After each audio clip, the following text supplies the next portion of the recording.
Vamos a poner en pantalla la lectura bíblica de esta mañana allí en el libro de los Hechos de los Apóstoles, en el capítulo 6, verso 1 en adelante. Y dice así la palabra del Señor: en aquellos días, al aumentar el número de los discípulos, se quejaron los judíos de habla griega contra los de habla aramea, de que sus viudas eran desatendidas en la distribución diaria de los alimentos. Así que los 12 reunieron a toda la comunidad de discípulos y les dijeron: no está bien que nosotros los apóstoles descuidemos el ministerio de la palabra de Dios para servir las mesas. Hermanos, escojan de entre ustedes a 7 hombres de buena reputación, llenos del espíritu y de sabiduría, para encargarles esta responsabilidad. Así nosotros nos dedicaremos de lleno a la oración y al ministerio de la palabra. Esta propuesta agradó a toda la asamblea. Escogieron a Esteban, hombre lleno de fe y del Espíritu Santo, y a Felipe, a Prócoro, a Nicanor, a Timón, a Parmenas y a Nicolás, un prosélito de Antioquía. Los presentaron a los apóstoles, quienes oraron y les impusieron las manos. Y la palabra de Dios se difundía. El número de los discípulos aumentaba considerablemente en Jerusalén, e incluso muchos de los sacerdotes obedecían a la fe.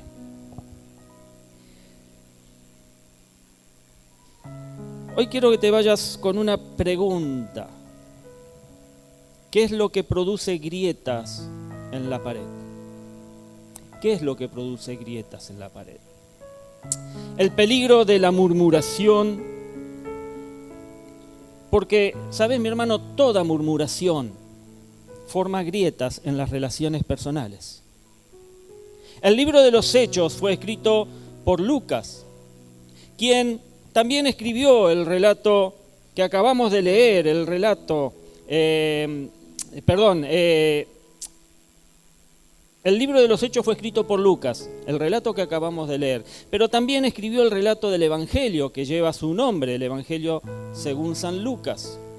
La intención de Lucas en su Evangelio era narrarle, contarle a Teófilo las cosas que Jesús había comenzado a hacer en su ministerio a lo largo de esos 3 años de ministerio. Y en el segundo tomo de su obra, o sea, el libro de los Hechos, Lucas se dispone a contar lo que el Espíritu Santo continuó haciendo por medio de la vida de los discípulos de Jesús. Así como Lucas nos cuenta en el primer capítulo de Hechos la ascensión de Jesús. ¿Cuántos han leído el libro de los Hechos? Levante la mano. Del capítulo 1 al final. Aquel que no lo ha hecho, yo le sugiero, le aconsejo que lo haga, porque es la historia de la iglesia. Es como comenzó el Evangelio en el mundo después de que Jesús volvió al Padre. Del poder que el Espíritu Santo, del avivamiento que el Espíritu Santo produjo en toda la región a través de 12 hombres. Y en ese primer capítulo, después de la ascensión de Jesús, en el capítulo 2, Lucas cuenta el establecimiento de la iglesia a partir del Pentecostés. Y luego de esto nos continúa diciendo cómo los apóstoles están predicando sobre Jesús en la ciudad de Jerusalén y el inicio de la oposición por parte de los líderes religiosos, los líderes religiosos judíos que juntos tenían hacia la iglesia. Esa oposición que comenzó a manifestarse junto con el avivamiento que también había comenzado a manifestarse. En cierto modo vemos cómo Satanás comienza así a atacar a la iglesia. Y es interesante notar que en el capítulo 4 de Hechos vemos cuál es la actitud de los apóstoles ante la prohibición de seguir testificando sobre Jesús de Nazaret.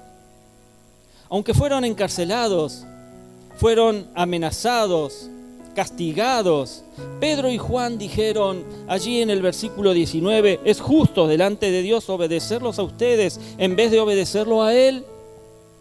Júzguenlo ustedes mismos. Nosotros no podemos dejar de hablar de lo que hemos visto y oído. Esa era la posición que tenían estos 12. En el capítulo 5 continúa la persecución contra los apóstoles, pero estos no dejan de predicar sobre Jesús.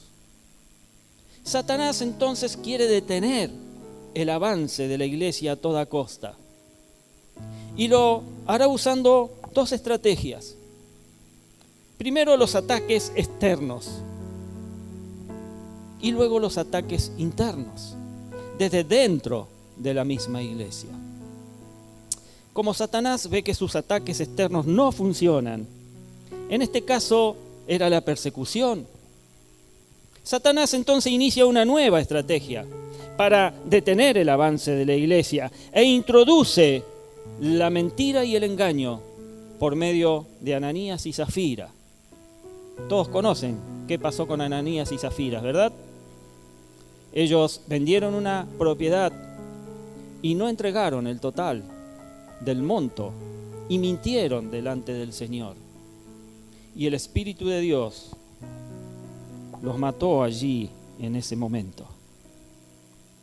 Pero en el capítulo 6 se presenta una historia interesante, que es de la que les quiero hablar en esta ocasión. Vemos en lo que hemos leído que mientras la iglesia crecía, surgen las primeras grietas en la pared. El verso 1 y 2 de lo que leímos, lo volvemos a leer, dice: en aquellos días, al aumentar el número de los discípulos, se quejaron los judíos de habla griega contra los de habla aramea, de que sus viudas eran desatendidas en la distribución diaria de los alimentos. Gracias, Sandra. Así que los 12 reunieron a toda la comunidad de discípulos y les dijeron: no está bien que nosotros, los apóstoles, descuidemos el ministerio de la palabra de Dios para servir las mesas. La iglesia estaba conformada en ese momento por dos grupos de judíos. Unos eran conocidos como los de habla aramea, quienes vivían mayormente en el área de Palestina y que hablaban muy poco el idioma griego. Mientras que el segundo grupo eran conocidos como los judíos de habla griega. Esta era la lengua popular en todo el imperio romano en aquellos tiempos. Ellos vivían en la diáspora, y la diáspora eran todos los judíos que estaban esparcidos por todo el imperio romano y quienes probablemente hablaban muy poco el arameo. ¿Me sigue hasta acá? Es real que en la vida de la mayoría de las iglesias, estas sufren de ciertas divisiones dentro de sus miembros. Siempre existirán personas que se sienten más cómodas con otras. Se formarán grupos que tienen más intereses en común. Incluso la zona geográfica en la que viven los unirá. ¿Cuántos hay de polvorines acá? Bien. La zona geográfica los une. ¿Los de Adolfo Sordó? ¡Qué rápido levanta la mano por allí! La zona geográfica también los une. ¿Los de Villa de Mayo? Bien. Quizás esto no tenga nada de malo en sí mismo, mis hermanos. Claro que no. Pero si esto no se maneja apropiadamente, pueden dar inicio a malos entendidos, puede dar inicio a fomentar molestias generalizadas y o murmuraciones, convirtiéndose así en grietas en la pared. Así que, mi querido, mi querida, si vos tenés un grupo de amigos muy íntimos en la iglesia, disfrutá de esas relaciones, claro que sí, hacelo. Pero no admitas ni permitas que tu grupo de amigos sea demasiado exclusivo ni elitista. Que no permita que nadie más sea parte de este. Y tampoco permites que dentro de tu grupo se creen comparaciones con otros miembros de la congregación, o que sea un grupo que critique y señale fuertemente las falencias del liderazgo de la congregación, sin ofrecer soluciones, porque al final, ¿sabes qué va a pasar? Esto resultará en grietas dentro de la congregación, que al principio quizás no se noten, pero que al pasar el tiempo se van a hacer visibles y difíciles de reparar. Y esto cuenta también para los grupos de células. La primera grieta en la iglesia del primer siglo se manifestó en forma de murmuración y queja. Cuando los judíos de habla griega protestaron contra los líderes de la iglesia al sentir que sus viudas no estaban siendo atendidas de la misma manera que lo hacían con las viudas de habla aramea. Mis amados, esta es una moneda más que corriente en las iglesias de hoy en día. Lucas en ningún momento trata de desmentir esta situación, y nosotros tampoco lo haremos hoy. El problema era y es real. Aunque, por supuesto, no pienso que esta situación se haya presentado de manera malintencionada por parte de los apóstoles. Ellos se encargaban de todo, eran quienes al parecer se encargaban y tenían la responsabilidad de todas las tareas de la iglesia. Ellos se dedicaban, entre otras cosas, a la oración, a la predicación, a la distribución de los alimentos, a los necesitados, se encargaban de la enseñanza y la visitación por las casas. Eran multifunción. ¿Cuántos necesitados había en la iglesia para esa fecha? Y es difícil saberlo, pero seguramente el número era más grande de lo que quizás podamos imaginar o suponer. Hechos allí en el capítulo 4, verso 4 nos dice que el número de los creyentes era como de 5.000 personas, sin contar mujeres y niños. Solo se cuenta a los hombres. Y los apóstoles, solo 12 hombres, eran los únicos encargados de cuidar, de sostener, de contener tan grande multitud. Es de esperarse, por supuesto, que cometieran errores, que tuvieran falencias. Lamentablemente, en muchas iglesias, todas las cargas son depositadas en muy pocas personas, de quienes se espera demasiado, se espera más de lo que humanamente pueden hacer. Ellos son humanos y no podemos esperar que hagan todo perfecto. Ninguno de nosotros somos perfectos, mis amados, en lo que hacemos. O alguien hace las cosas de tal manera que es perfecta. Nadie. En la iglesia se necesita que cada miembro utilice sus dones que Dios le ha dado. Dios te ha dado dones, mi hermano, a través del Espíritu de Dios. De tal manera que unos cuantos entonces no tengan que preocuparse por llenar los vacíos que otros han dejado al no poner sus dones al servicio de la congregación. Te doy un ejemplo de cómo comienza la murmuración y cuáles son los resultados. Mirá al de al lado y decirle: pensá en una represa. ¿Saben lo que es una represa, no? Una gran muralla que contiene agua, forma un lago y lo va largando de a poco en la medida que se necesita. Las represas son construidas con el objetivo de generar energía hidroeléctrica. Sin embargo, una pequeña grieta aparece en uno de los muros de la represa, lo que genera preocupación, por supuesto, entre los responsables de la misma. Pero a pesar de que la grieta es pequeña, se teme que pueda aumentar el tamaño debido a la presión del agua y causar una falla en el muro.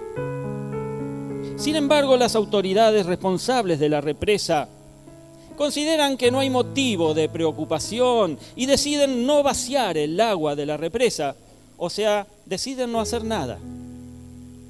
¿Cuál es el resultado de tomar esta decisión? El resultado es que con el tiempo, una gran cantidad de agua se filtra a través de esa grieta en el muro, lo que causa una falla en el mismo. Y la represa cede, enviando una ola gigantesca de agua que se precipita sobre el pueblo, causando una catástrofe y produciendo muchas víctimas. Como en el ejemplo de la represa, mis amados, debemos ver la importancia de tomar en cuenta las alertas tempranas sobre las grietas que puedan aparecer en las mismas. Así sucede a veces en la iglesia.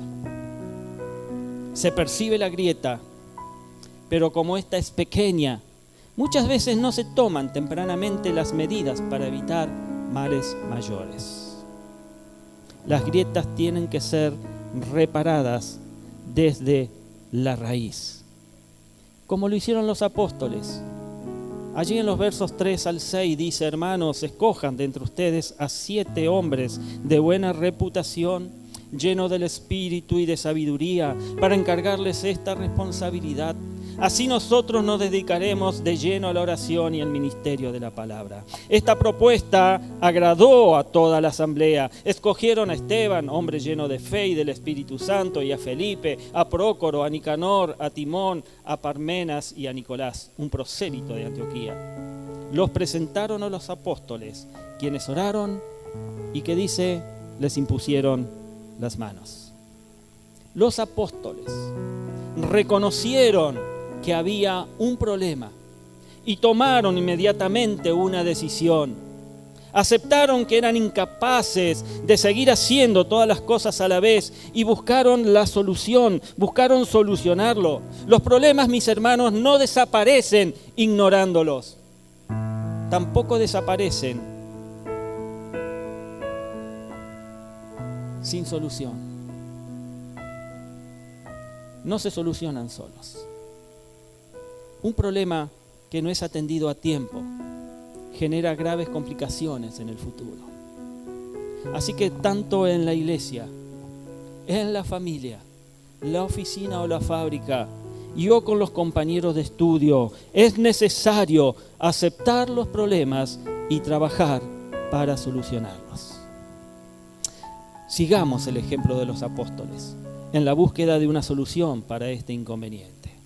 Primero, ellos no pusieron excusas y no culparon a nadie sobre la situación que estaban atravesando. Ellos asumieron su responsabilidad, reconocieron su ineficiencia en la tarea que se le estaba reclamando. Es más que normal echar culpas sobre terceros y no asumir nuestra responsabilidad en el problema. ¿Cuántas veces ponemos excusas? ¿Cuántas veces culpamos a alguien porque no hizo lo que tenía que hacer, o porque no vino, o porque no llamó, o porque no me mandó un mensajito? Es normal echar culpa sobre terceros y no asumir nuestra responsabilidad en el problema, pero ellos lo hicieron. Segundo, hicieron que toda la comunidad se involucrara de manera activa en la búsqueda de una solución. Tercero, delegaron responsabilidades sobre otros. Y en cuarto lugar, proveyeron de instrucción apropiada para que sobre quienes cayera la responsabilidad de atender a las mesas, lo hicieran de forma correcta. En la iglesia siempre habrá personas idóneas que puedan encargarse de las áreas que están siendo desatendidas y que generan molestias. Dios ha dotado de dones a cada miembro de la congregación. Y cuando aparecen las necesidades, debemos estar seguros de que alguien dentro de la congregación ha sido capacitado por Dios para encargarse de esa área que necesita crecer o necesita formarse. Hemos tenido como iglesia recientemente algo parecido. Todos saben que María, con su familia de Venezuela, tuvo que dejar la iglesia porque se han ido a vivir a Ciudadela. María estaba encargada del grupo de preadolescentes. junto con Agustina y estaban haciendo un buen trabajo. Pero ella tuvo que dejar y Dios ya tenía preparado quién iba a ocupar su lugar. Valeria Cardoso sintió en su corazón que tenía que estar trabajando con los niños, con los preadolescentes. Siempre Dios va a poner a alguien para que se encargue del área que se necesita o que necesita formarse. Damos gracias a Dios por la vida de Valeria. Este es otro aspecto importante de la manera en que los apóstoles afrontaron la situación. Ellos confiaron en aquellos a quienes la comunidad escogió y los encomendaron en las manos de Dios para que comenzaran a desarrollar sus funciones. Los líderes de las iglesias tienen que aprender a confiar más en los miembros de la congregación. Pero también los miembros necesitan aprender a confiar más en sus líderes. Y especialmente en aquellos que son nuevos en puestos de liderazgo. Esas personas han sido escogidas por Dios, lo que no significa que harán todo a la perfección. Van a estar lejos quizás de eso, sino lo van a hacer poco a poco, mientras se van ejercitando en sus responsabilidades. Irán mejorando bajo la guía de sus pastores y por medio de la oración continua de la congregación, por sus líderes y por Dios, ellos van a crecer y van a aprender y van a desarrollar su don y van a cumplir con el propósito que Dios les ha dado. Te pregunto, ¿cuánto orás por tus líderes? ¿Cuánto orás por tus pastores? A través de la oración continua, mi amada iglesia, el Espíritu Santo los irá capacitando cada vez más para un mejor desarrollo de sus ministerios. ¿Cómo debemos Hoy tenemos algunos ministerios que han quedado acéfalos y estamos pidiendo a Dios que Dios levante con dones esos líderes que se han de ocupar de esos ministerios. ¿Cómo debemos afrontar las situaciones cuando vemos que un hermano o hermana no se está comportando a la altura del llamado que ha recibido o está produciendo una grieta en la pared? Porque esto es importante. Es muy importante saber qué hacer y cómo actuar. Primero, sigamos las instrucciones que Jesús nos da al respecto en Mateo 18, 15, 17. Hablemos con el hermano a solas. Pero no solamente eso, leamos este párrafo. Dice el 15, si tu hermano peca contra ti, ve a solas con él y hazle ver su falta. Si te hace caso, has ganado a tu hermano. Pero si no, lleva contigo a uno o dos más para que todo asunto se resuelva mediante el testimonio de 2 o 3 testigos. Si se niega a hacerles caso a ellos, díselo a la iglesia. Y si incluso a la iglesia no le hace caso, trátalo como si fuera un incrédulo o un renegado. Y segundo, sigamos el consejo que Pablo dio en Gálatas 6, del 1 al 5.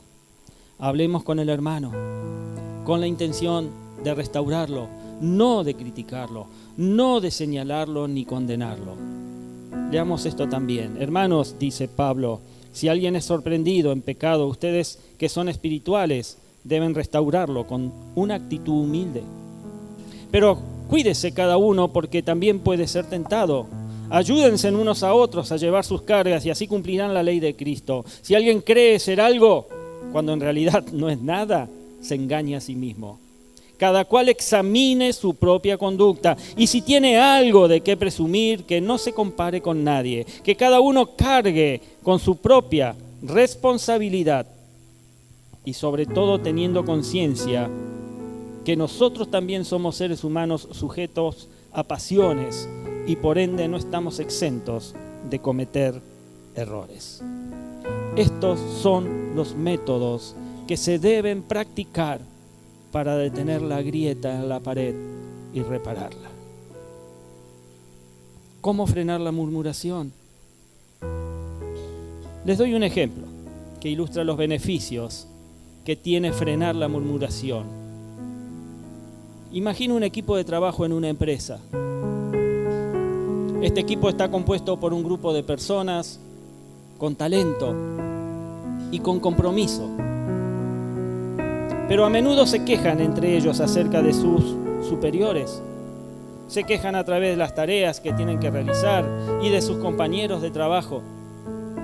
Y esta actitud constante de queja y murmuración causa un ambiente tóxico en el equipo y dificulta la comunicación, dificulta la colaboración entre los miembros. Además, esto afecta negativamente, por supuesto, la productividad y el rendimiento del equipo. El gerente del equipo, al darse cuenta de esta situación, decide tomar medidas para abordar el problema de la murmuración. Primero habla con cada miembro del equipo en privado para discutir sus preocupaciones, escuchar sus puntos de vista.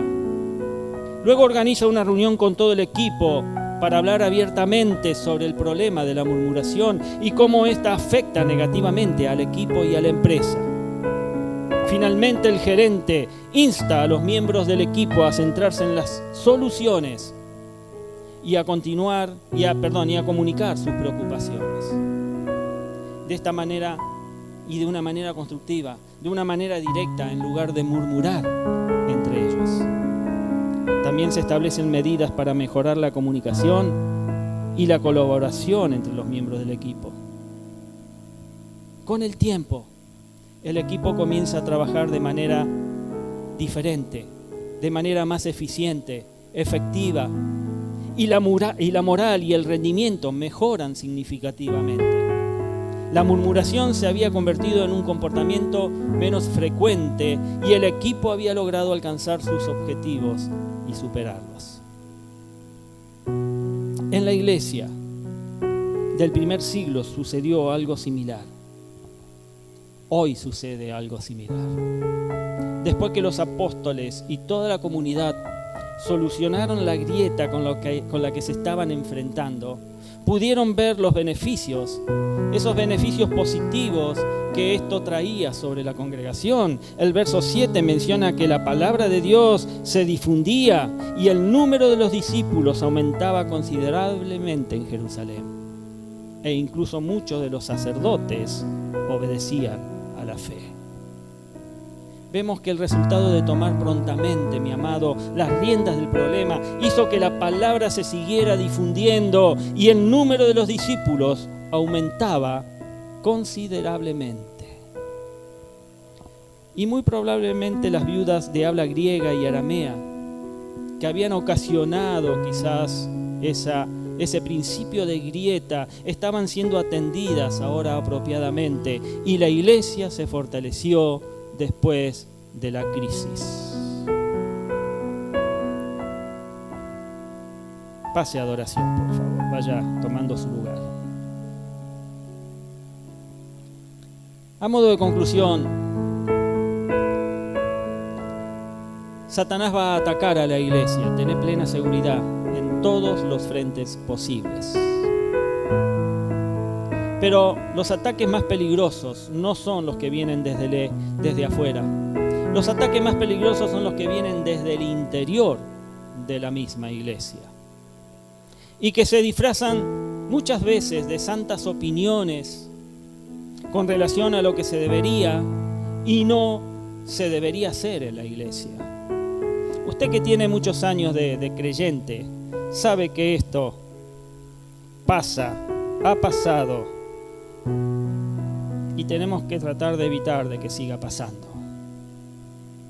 Hay que aceptar que ni el liderazgo ni los miembros que conforman la iglesia son perfectos. Pero estas imperfecciones no deben ser usadas como motivos para murmurar.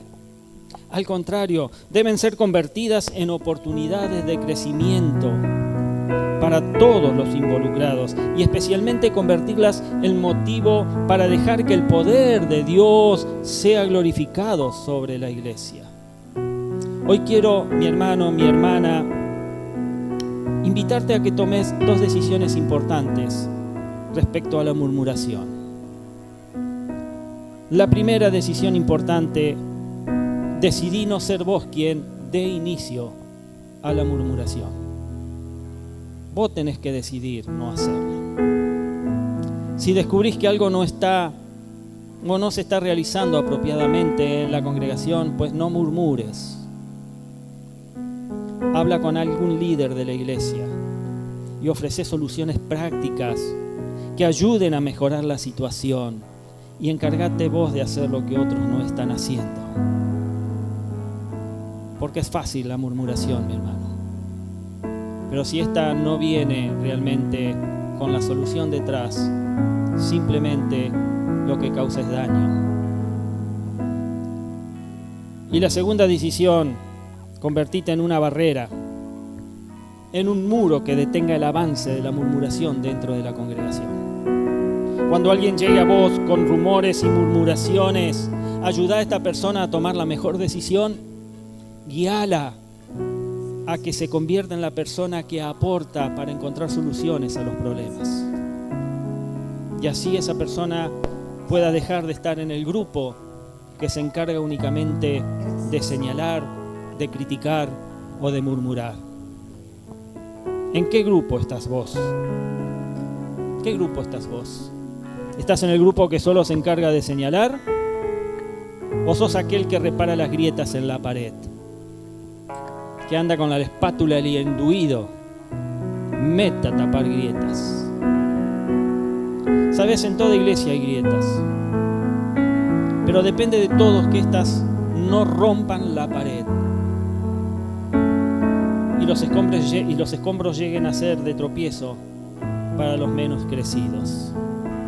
Porque a veces la iglesia, la gente en la iglesia se retira, se aleja, porque los escombros de las grietas que hay a través de la murmuración hacen de que digan al final: esto y lo de afuera es parecido. Me quedo con lo de afuera, en donde nadie me señala y en donde nadie murmura contra mí. Tengamos cuidado de no ser la piedra de tropiezo que haga caer a algún inocente, a alguna persona nueva que comenzó a caminar.